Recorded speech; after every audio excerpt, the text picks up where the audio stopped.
কেমন আছো সবাই? আশা করছি সকলেই ভালো আছে। নতুন একটি ভিডিওতে সবাইকে স্বাগত জানাই। বাড়ি এসে ঠিকঠাক মতো রান্নাঘরের হাল ধরতে পারিনি এখনো, জানো তো। শরীরই ভালো না, কি করে রান্নাঘরের হাল ধরবো। গতকাল সিদ্ধ ভাত বোন করে দিয়েছিল, আজকে উঠে একটু করার চেষ্টা করছি।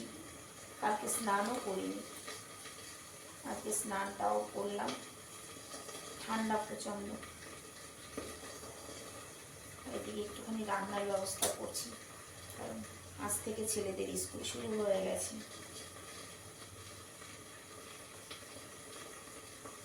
মাছ দিয়ে হবে চাল কুমড়ার সবজি, কাঁচা চাল কুমড়া। আর চাল কুমড়া ভাজা হবে, ভাজার জন্য কেটে দিয়েছি কুচিয়ে।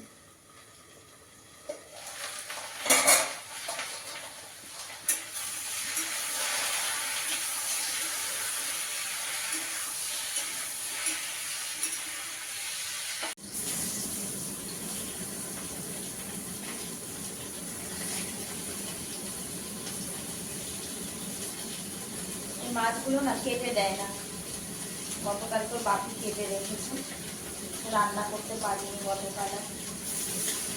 রান্না করছি কিন্তু আমার শরীরটা সত্যি ভালো লাগছে না, আমার কথা বলতে ইচ্ছা করছে না।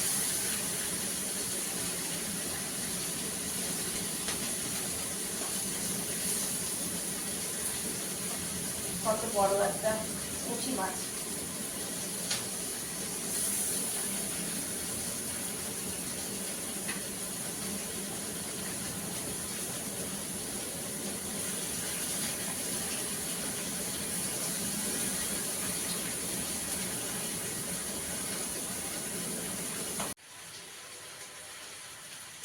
চাল কুমড়ার সবজিটা খুব সিম্পলভাবে রান্না করছি।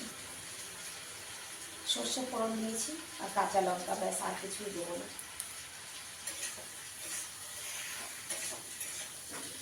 এটা কোনো মশলা, চাল কুমড়া তো কোনো মশলা চলে না, সিম্পলই রান্না করতে হবে। জল গরম করে নিয়েছি,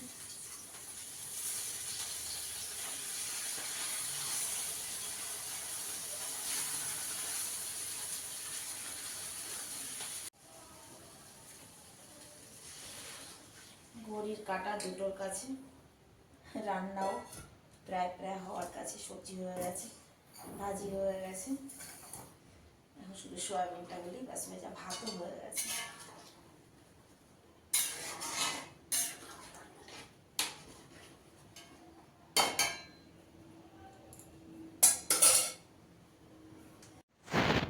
শরীরটা যেহেতু ভালো না, খেয়ে দিয়ে একটু শুয়েছিলাম।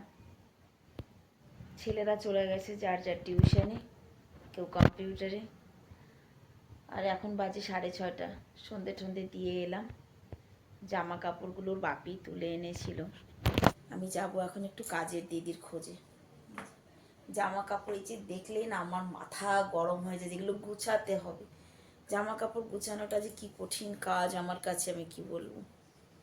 যাই হোক, গুছাবো পরে, আগে যাই দেখি কাজের দিদির কি খবর, কেন আসছে না, একটুখানি ঘুরে আসি।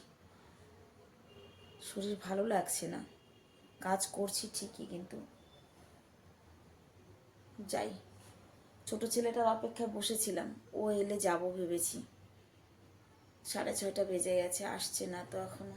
যাই হোক, ততক্ষণ না হয় এগুলো গুছিয়ে ফেলি, দেখি ছেলে আসে নাকি, ওকে নিয়ে যাব।